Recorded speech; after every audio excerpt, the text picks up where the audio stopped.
Engellilere yönelik farkındalık oluşturma projesi raporu. Özel gereksinime ihtiyaç duyan engelli bireyler açısından hem ailede hem de toplum arasında bir farkındalık oluşturma, empati duygusunu geliştirme ve bir bilinç oluşturma adına bir ziyaret programı başlattık. Bu kapsamda 7 rehabilitasyon merkezi, 4 engelli derneği ve engellilere eğitim raporu veren Rehberlik Araştırma Merkezi Müdürlüğü'nü ziyaret ettik. Bu raporumuzda özel gereksinimli bireylerin sorunlarını engel türlerine göre sınıflandırarak gündeme getireceğiz ve çalışmalarımız neticesinde elde ettiğimiz verileri, izlenimleri ve önerilerimizi bugünkü açıklamamızla kamuoyuyla paylaşacağız. Yaygın gelişimsel bozukluk, otizm. Otizm, erken çocukluk çağlarında belirtilerin gözlendiği önemli bir nöro gelişimsel bozukluktur. Otizm şüphesi çocuğun konuşmasının gecikmesi veya etrafa ilgisiz, tepkisiz olması ile ortaya çıkmaktadır. Böyle bir durumla karşılaşan aileler geciktirmeden çocuklarını çocuk psikiyatri doktoruna götürmelidir. Tedavi sürecinde en önemli görev aileye düşmektedir. Bu konuyla ilgili kurumlar belirli dönemlerle aileleri bilinçlendirme çalışmaları yapmalıdır. Bedensel engelliler. Bedensel engelli vatandaşlarımızın erişebilirlik sorunu vardır. Resmi ve özel iş yerleriyle yeni yapılan binalarda, kaldırımlarda ve toplu taşıma araçlarında engelli rampası yapılmalıdır. İlimizde engelli vatandaşlarımızın tekerlekli sandalyelerinin tamir edileceği bir atölyenin açılması gerekmektedir. Bedensel engel çalışmaya engel değildir. Bedensel engelliler için istihdam alanlarının oluşturulması gerekmektedir. Görme engelliler.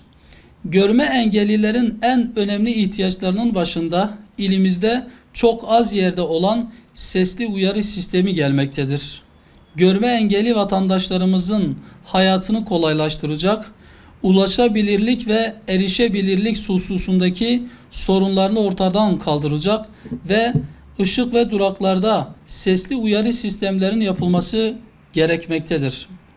Özel ve kamu binalarında asansör, merdiven ve korkuluklarına görme engelliler için gerekli düzenlemelerin yapılması ve görme engellilerin toplumsal hayata katılımları için görme engelli alfabesiyle hazırlanmış kitapların yaygınlaştırılması gerekmektedir. İşitme engelliler.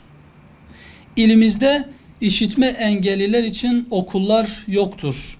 Bu yüzden işitme engellilere yönelik ilkokul, ortaokul ve lise açılması gerekir. Özel eğitim uygulama okulu ve özel eğitim sınıf sayısı artırılmalıdır.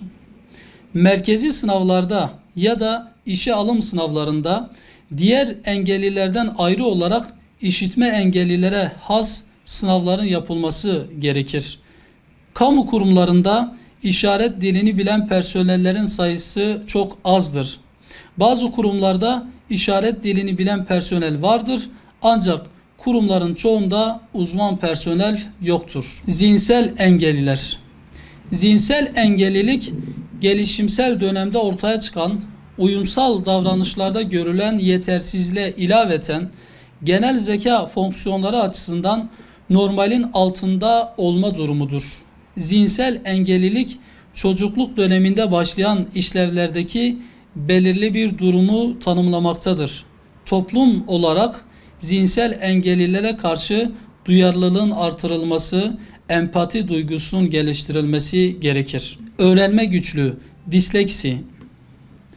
Öğrenme güçlüğü bir zeka sorunu, bir hastalık değil, farklılıktır. Çocukla beraber ailenin de eğitim alması gerekmektedir.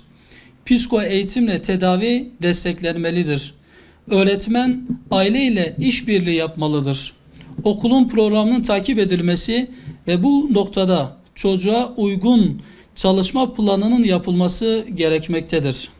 Çocuğunda öğrenme güçlüğü olduğunu fark eden ailenin ilk işi çocuğu olduğu gibi kabul edip çocuğuyla beraber eğitim almak olmalıdır. Rehabilitasyon merkezleri. Engelli bireyler hayatlarını daha rahat sürdürebilmeleri için desteğe ihtiyaç duymaktadır. Rehabilitasyon merkezleri eğitim ve öğrenme konusunda bu kardeşlerimize yardımcı olmayla ilgili önemli bir görev yüklenmiştir.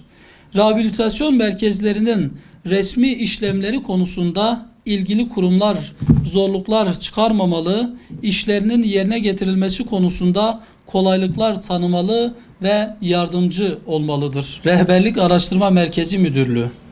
Rehberlik Araştırma Merkezi Müdürlüğü'nde iş yükü çok fazladır. Özel gereksinimli bireylere yönelik hizmetin tam manasıyla verilmesi için rehberlik araştırma merkezlerinin sayısı artırılmalıdır. Rehberlik Araştırma Merkezi engelliye rapor verme konusunda objektif davranmalı, kolaylıklar tanımalıdır. Rapor alma şartlarını yerine getiren tüm özel gereksinimli bireylere rapor verilmelidir. İlgili kurum ve yetkili kişiler kanunlarla engellilere tanınmış hakları eksiksiz vermelidir. Son olarak engellilere yönelik toplum arasında bir bilincin oluşması için konferanslar, seminerler, dağıtılmak üzere broşürler, kamu spotları ve yılda en az bir defa olmak üzere geniş katılımlı bir çalıştay yapılmalıdır. Engellilerin hayatını kolaylaştıracak engelli danışma merkezleri kurulmalıdır. Evlenebilecek engelli bireylere kamu kurumları yardımcı olmalı, maddi ve manevi destekte bulunmalıdır. Engellilere yönelik bir çalışma yapılacaksa mutlak surette engellilerin fikir ve düşüncelerinin de alınması gerekmektedir.